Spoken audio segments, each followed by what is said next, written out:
একজন ডাক্তার 3 জন থেকে কমিশন খায়, রোগীর থেকে নেয় ভিজিট হিসেবে, হাসপাতাল থেকে নেয় বেতন হিসেবে, আর ওষুধ কোম্পানি থেকে নেয় কমিশন হিসেবে। মানে বগর ঠ্যাং মাস্টার বাবু ছুটি দেন, ছুটি দিলে বাড়ির যাবো, মাছ দিয়ে ভাত খাবো, এছাড়া আর কোনো পড়াশোনায় হয় না মাননীয় স্পিকার। আবার সেই শিক্ষকগুলাই ছাত্রদেরকে বাড়িতে ডেকে নিয়ে প্রাইভেটের নামে হাজার হাজার টাকা মাসে চুষে নিচ্ছে মাননীয় স্পিকার। বলতেছে আমরা মানুষ গরিব, অথচ শিক্ষার পিছনে তারা কত বড় একটা ব্যবসা খুলে বসেছে মাননীয় স্পিকার। আমি ভুল ভাল বিয়ে দিতাম, যদি ঠিক তথ্যই না দিতাম, তাহলে তাদের বাবা মার সংসার কি ঠিকতো? হযরত আদম আলাইহিস সালামকে আল্লাহ তাআলা সৃষ্টি করার পর যখন চিরসুখের জায়গা জান্নাতে রাখলেন, তিনি সেখানে একা অনুভব করলেন, তিনি সেখানেও শান্তি পেলেন না। আল্লাহ তাআলা বুঝতে পেরে হযরত হাওয়া আলাইহিস সালামকে তার সঙ্গী বানিয়ে দিলেন জান্নাতের ভিতরে। এরপর তিনি সুখে শান্তিতে সেখানে বসবাস করতে লাগলেন মাননীয় স্পিকার। সেই কাজটি, সেই জান্নাতি পথাটি, সেই জান্নাতি কাজটি যেটা আল্লাহ তাআলা জান্নাতে হযরত আদম আলাইহিস সালামকে দিয়েছিলেন, সেই কাজটি মাননীয় স্পিকার আমি দুনিয়াতে ঘটাই। আপনারা জানেন আমি একজন সম্মানিত ব্যক্তি, কি বলবো, বাচ্চা বলানের সামনে দাঁড় করিয়ে দিলে কি মুরব্বীর মান সম্মান থাকে? এই সব বাচ্চা বলাপান আজকে আমার বিরুদ্ধে কথা বলল, আমি নাকি পাত্রের দোষ গুণ ঢেকে তাদের কাছে বিয়ে দিয়েছি। বলেন তো, যদি আমি ভুল ভাল বিয়ে দিতাম, যদি ঠিক তথ্যই না দিতাম, তাহলে তাদের বাবা মার সংসার কি ঠিকতো? ঠিকতো না।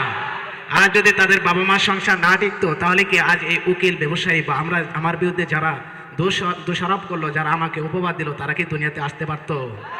তারা কি আজ এই মঞ্চে উপস্থিত হতে পারতো? মাননীয় স্পিকার, যারা আমার বিরুদ্ধে এত বড় উপবাদ ঘটালো, আমি তাদের তীব্র নিন্দা জানাচ্ছি।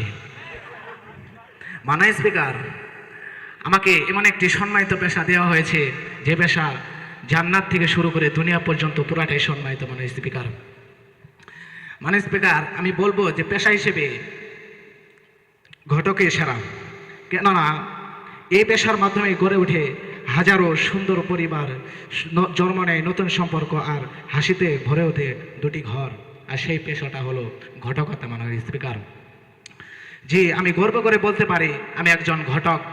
আমার কারণে হাজারো ফুল ফুটে, হাজারো ফুলের সঙ্গম ঘটে বাগানে। মাননীয় স্পিকার, অনেকে মনে করেন ঘটক শুধু একটা পেশা। মাননীয় স্পিকার, কিন্তু ঘটক শুধু একটা পেশা নয়, বা ছেলে মেয়ের শুধু বিয়ে ঠিক করা নয়। এর আসল সত্য হলো, একজন ভালো ঘটক শুধু সম্পর্ক করায় না, সে দুটি পরিবারের স্বপ্ন আর বিশ্বাস ও ভবিষ্যৎকে একসাথে গেঁথে দেয়। মাননীয় স্পিকার, আমি বলতে চাই একজন সৎ ঘটক একটি সুন্দর সংসার গড়ার পথ তৈরি করে। মাননীয় স্পিকার, কারণ আমার মাধ্যমে যখন একটি মেয়ের মুখে হাসি ফুটে, একজন বাবা নিশ্চিত হন, অথবা একটি ছেলে তার জীবনের সঠিক মানুষকে খুঁজে পায়, তখন মনে হয় আমার কাজ সফল। মাননীয় স্পিকার, বর্তমান সময়ে মানুষ ব্যস্ত, প্রতারণা বেড়েছে, তাই একজন বিশ্বস্ত ঘটকের প্রয়োজন আগে চেয়ে অনেক বেশি। আমি চেষ্টা করি সত্য কথা বলতে, সঠিক তথ্য দিয়ে এবং দুই পরিবারের মাঝে বিশ্বাস তৈরি করতে। মাননীয় স্পিকার, আমরা যদি কোরআনের দিকে লক্ষ্য করি, সেখানে বর্ণিত আছে হযরত আদম আলাইহিস সালামকে আল্লাহ তাআলা সৃষ্টি করার পর যখন চিরসুখের জায়গা জান্নাতে রাখলেন, তিনি সেখানে একা অনুভব করলেন, তিনি সেখানেও শান্তি পেলেন না। আল্লাহ তাআলা বুঝতে পেরে হযরত হাওয়া আলাইহিস সালামকে তার সঙ্গী বানিয়ে দিলেন জান্নাতের ভিতরে। এরপর তিনি সুখে শান্তিতে সেখানে বসবাস করতে লাগলেন। মাননীয় স্পিকার, সেই কাজটি, সেই জান্নাতি পথাটি, সেই জান্নাতি কাজটি যেটা আল্লাহ তাআলা জান্নাতে হযরত আদম আলাইহিস সালামকে দিয়েছিলেন, সেই কাজটি মাননীয় স্পিকার আমি দুনিয়াতে ঘটাই। এজন্যই আমি পেশা হিসেবে মাননীয় স্পিকার ঘটক সেরা। সেদিন যদি আদম আলাইহিস সালামকে আল্লাহ তাআলা পূর্ণতা না দিতেন, হয়তো তিনি এই দুনিয়াতেও আসতেন না, আর এত সুন্দর মানব সভ্যতা এই দুনিয়ার বুকে সৃষ্টি হতো না, প্রচার প্রসার হতো না। মাননীয় স্পিকার, আজ যারা বিতর্কিত ভাবে আমাকে অপমান অপদস্থ করে এই জাতির সামনে আমাকে কলঙ্কিত করতে চাইছিল, সেই পিচ্চি বাচ্চাগুলোও আজ এই দুনিয়াতে আসতে পারতো না। আমি ঘটকের দোহাই, আমি ঘটকের মেহনতের চেষ্টা এবং সঠিক তথ্য এবং ভালোবাসার বিনিময়ে এইসব বাচ্চা কাচ্চারা আমার সামনে আজ বসে আমার এই দুর্নাম করছে। মাননীয় স্পিকার, আমি যদি বলি আমি কি দোষ বলবো? মাননীয় স্পিকার, এসব তো বাচ্চা পোলাপান, যাদের বাবা মার বিয়ে আমি পড়ালাম, তাদের দোষ ধরার বয়স কি আমার আছে? মাননীয় স্পিকার, আমি যদি বলি এই ডাক্তার সাহেব বললেন তিনি খুব সুন্দর চিকিৎসা দেন। মাননীয় স্পিকার, এই সুন্দর চিকিৎসার পিছনে যে কত বড় একটা জালিয়াতি আছে তা কেউ জানে না। স্পিকার, একজন ডাক্তার 3 জন থেকে কমিশন খায়, রোগীর থেকে নেয় ভিজিট হিসেবে, হাসপাতাল থেকে নেয় বেতন হিসেবে, আর ওষুধ কোম্পানি থেকে নেয় কমিশন হিসেবে। মাননীয় স্পিকার, আমাকে আরেক মিনিট সুযোগ দিলে আমি বাচ্চা বলানের বিরুদ্ধে একটু কথা বলতাম, কারণ আমার অনেক বড় মহৎ পেশা, এই বিষয়ে 1 মিনিটে বলা সম্ভব নয়।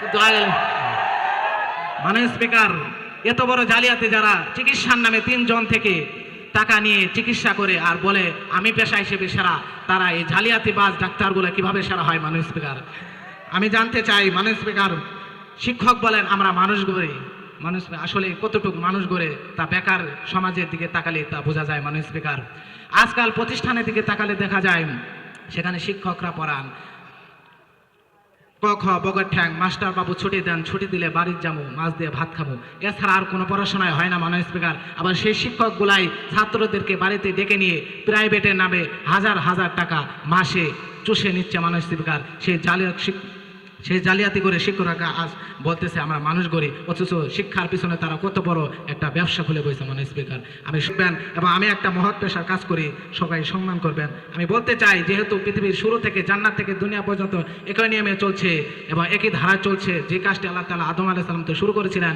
সেই কাজটি যেহেতু আমি দুনিয়ায় করি, তাই পেশা হিসেবে ঘটক ইশারা। আসসালামু আলাইকুম রহমতুল্লাহ বরকাতুহু।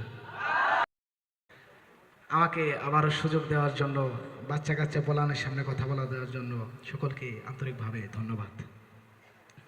মাননীয় বিচারক, কৃষক সাহেব বলেছিলেন আমি নাকি হুদায় একটা চুক্কা ছাতা নিয়ে মানুষের ভিতর ঘুরে বেড়াই, কিন্তু মূর্খ মানুষ কি শান বুঝবে? মাননীয় স্পিকার, ঘটকের শানে হলেই সুন্দর ছাটা দিই। মাননীয় স্পিকার, একজন উকিল যেরকম তিনি কোট পরে থাকেন সেটা যেরকম তার শান, একজন ব্যবসায়ী, একজন শিক্ষক তারা যেরকম নিজের সাজগোজ এবং পাট নিয়ে থাকেন সেটা যেরকম তার শান, একজন ঘটকের শান হলে এই চোখা ছাতি। মানে স্পিকার, অতএব শানকে কেউ যদি অন্য কিছু অন্য মনে দেখে তাহলে আমি বলবো তার হয়তো এই বোঝার বিষয়টি কম রয়েছে। মানে স্পিকার, আবার সকলেই একটা কথা বললো যে ঘটক উল্টাপাল্টা করে এবং বাড়িয়ে বলে। মানে স্পিকার, আমি বাড়িয়ে বলি না, আমি সঠিক তথ্য দিই। যখন মেয়ের বেলায় আসে আমি বলি মেয়ে ছোট, মেয়ে খাটো দেখতে, কালো বা অসুন্দরী, তখন বলে তবে চলবে কিন্তু যৌতুক দিতে হবে।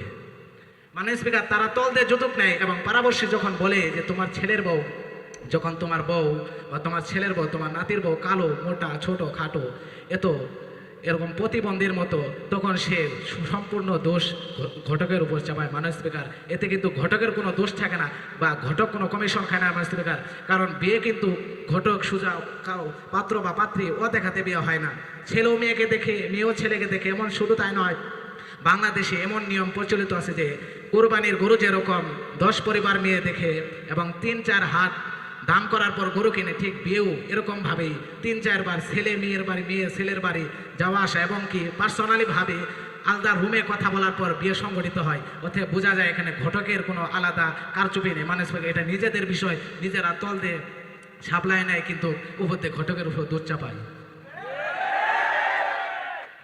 এতে আর কি বলার আছে? তারা এই দোষটা আমার উপর কিভাবে চালালো আমি বুঝলাম না, অথচ তারা কিন্তু নিজেরা চোখে দেখে কথা বলে পারিবারিক অবস্থান এবং সয় সম্পদ সবকিছু দেখে বিয়ে করে। অথবা এটা একটা মিথ্যা অপবাদ। মাননীয় স্পিকার, আমি অবশেষে বলতে চাই, মাননীয় স্পিকার,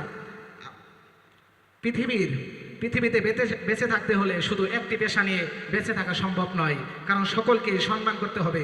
এই পৃথিবীতে ডাক্তার মানুষকে শিক্ষা দেন, ইঞ্জিনিয়ার বড় বড় ভবন তৈরি করেন, উকিল আদালতে মানুষকে রক্ষা করেন, শিক্ষক মানুষ গড়েন, কৃষক খাদ্য উৎপাদন করেন, ব্যবসায়ী অর্থনীতিকে সচল রাখেন, লেখক সমাজকে চিন্তা করতে শেখান। প্রতিটি পেশায় সম্মানের, এতে কোনো সন্দেহ নেই। কিন্তু একটা কথা ভেবে দেখুন, ডাক্তার, ইঞ্জিনিয়ার, শিক্ষক, উকিল, ব্যবসায়ী সকলেই জীবনের সবচেয়ে গুরুত্বপূর্ণ সিদ্ধান্ত একটি হলো জীবনসঙ্গী নির্বাচন। আর সেই গুরুত্বপূর্ণ সিদ্ধান্তের পিছনে কাজ করে একজন বিশ্বস্ত ঘটক, আর সেই ঘটকটি হলাম মাননীয় স্পিকার আমি। তাই আমি বলতে পারি, যেহেতু সকলের সর্বশেষ এবং সর্ববৃহৎ একটি চিন্তা বা একটি সিদ্ধান্ত হলো জীবনসঙ্গী নির্বাচন, আর এই জীবনসঙ্গী নির্বাচন যেহেতু আমি করিয়ে দেই, তাই বলতে পারি পেশা হিসেবে আমি ঘটকের সেরা। মাননীয় স্পিকার, সময় না থাকার কারণে আমি ভালোভাবে আমার উপস্থাপন করতে পারলাম না, তাই সকলের কাছে ক্ষমা প্রার্থী। আসসালামু আলাইকুম রহমতুল্লাহ বারকাতুহু।